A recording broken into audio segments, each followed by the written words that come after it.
স্বাগতম জনাইছোঁ আমাৰ চেনেললৈকে কেবি এডিটিভ নামৰ চেনেলটোৰ জৰিয়তে আমি প্ৰায় নতুন ভিডিঅ'সমূহ লৈ আহিবৰ কাৰণে চেষ্টা কৰোঁ যিখিনি আপুনি যদি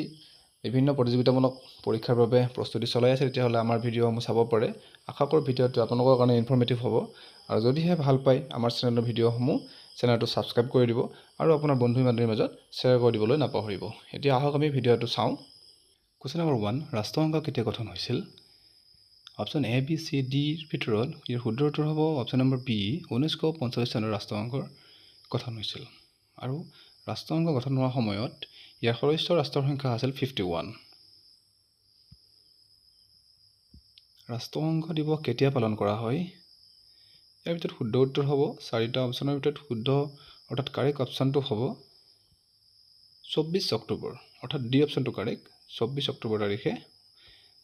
1945 চনৰ 24 অক্টোবৰ তাৰিখে ৰাষ্ট্ৰসংঘৰ গঠন হৈছিল আৰু প্ৰতি বছৰে 24 অক্টোবৰ তাৰিখটো ৰাষ্ট্ৰসংঘ দিৱস হিচাপে পালন কৰা হয় কুৱেশ্যন নম্বৰ 3 আছে ৰাষ্ট্ৰসংঘৰ চনদত মুঠ কিমানটা অনুচ্ছেদ আছে ইয়াত দিয়া হৈছে চাৰিটা অপশ্যনৰ ভিতৰত শুদ্ধ উত্তৰটো আপোনালোকে গেছ কৰক কোনটো হ'ব পাৰে option number A B C ডিৰ ভিতৰত শুদ্ধ উত্তৰ হ'ব 111টা অৰ্থাৎ 111 হ'ল ইয়াৰ মুঠ অনুচ্ছেদৰ সংখ্যা কুৱেশ্যন নম্বৰ 4 আছে ৰাষ্ট্ৰসংঘৰ মুখ্য কাৰ্যালয় ক'ত আছে অৰ্থাৎ ইউএনও হেডকোৱাৰ্টাৰ কোনখন ঠাইত আছে তলত দিয়া চাৰিখন ঠাইৰ ভিতৰত শুদ্ধ উত্তৰ হ'ব অপশ্যন নম্বৰ বি নিউয়ৰ্কত আছে ৰাষ্ট্ৰসংঘৰ মুখ্য কাৰ্যালয়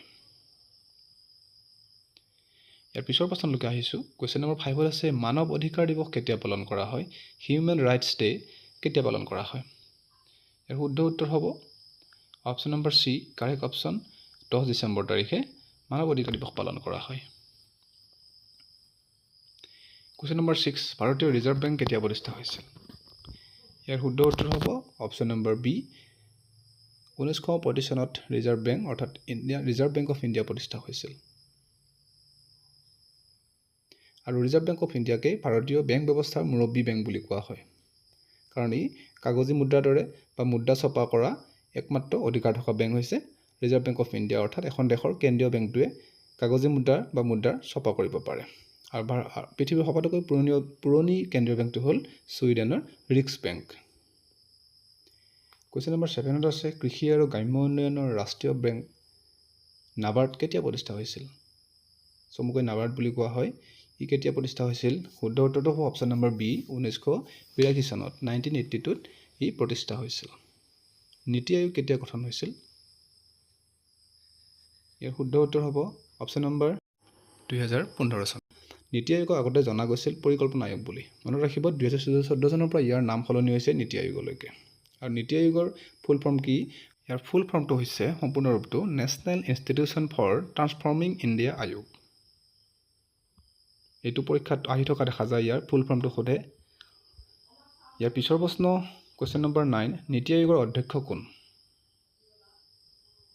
ইয়াৰ শুদ্ধ উত্তৰ হ'ব অপশ্যন নম্বৰ বি প্ৰধানমন্ত্ৰী অৰ্থাৎ দেশখনৰ প্ৰধানমন্ত্ৰীজন নীতি আয়োগৰ অধ্যক্ষ হয় অৰ্থাৎ আমাৰ দেশখন ভাৰতবৰ্ষৰ প্ৰধানমন্ত্ৰী বৰ্তমান নৰেন্দ্ৰ মোদী গতিকে তেখেত হ'ব নীতি আয়োগৰ অধ্যক্ষ কুৱেশ্যন নম্বৰ 10 আছে ভাৰতত প্ৰথম মৰ্চা চৰকাৰ কেতিয়া গঠন হৈছিল খুব গুৰুত্বপূৰ্ণ প্ৰশ্ন এইটো পৰীক্ষা সময়ত আহি থকা দেখা যায় গতিকে মনত ৰাখিব 1977 চনত অৰ্থাৎ বি অপশ্যন হ'ব ইয়াত কাৰেক্ট আনচাৰ 1977 চনত মোৰাৰজী দেশাইৰ নেতৃত্বত মৰ্চা চৰকাৰ প্ৰথমবাৰলৈকে ভাৰতত গঠন হৈছিল কুৱেশ্যন নম্বৰ 11 আছে বিশ্ব বাণিজ্য সংস্থা অৰ্থাৎ ইংৰাজীত ৱৰ্ল্ড ট্ৰেড অৰ্গেনাইজেশ্যনৰ মুখ্য কাৰ্যালয় ক'ত আছে ইয়াৰ শুদ্ধ উত্তৰ হ'ব অপশ্যন নম্বৰ এ জেনেভাত আছে ইয়াৰ মুখ্য কাৰ্যালয় কুৱেশ্যন নম্বৰ 12 আছে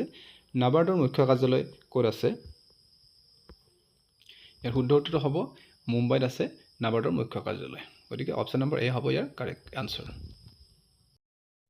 বন্ধু বান্ধৱীসকল এইখিনি আছিল আজি আমি ভিডিঅ' যোগে প্ৰস্তুত কৰা আপোনালোকলৈ কিছুমান এডিআৰই এক্সামৰ বাবে অতি প্ৰয়োজনীয় কিছুমান প্ৰশ্ন উত্তৰ আশা কৰোঁ ভিডিঅ'টো ভাল পালে গতিকে যদি চেনেলটো এতিয়ালৈকে ছাবস্ক্ৰাইব কৰা নাই ছাবস্ক্ৰাইব কৰি দিব আৰু লাইক শ্বেয়াৰ কমেণ্ট কৰিব পাৰে গতিকে ভিডিঅ'টো সকলোকে চোৱাৰ বাবে পুনৰবাৰ ধন্যবাদ জনাইছোঁ